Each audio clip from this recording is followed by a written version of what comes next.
With the Midea mobile app, you can control your air conditioner from your Android device.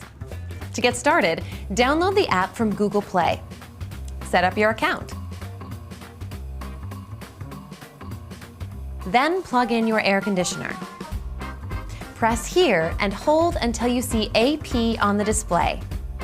Now use your mobile device to scan the QR code on your unit.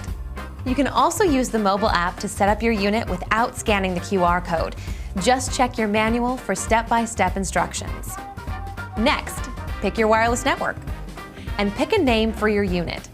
You can choose from the list or enter your own.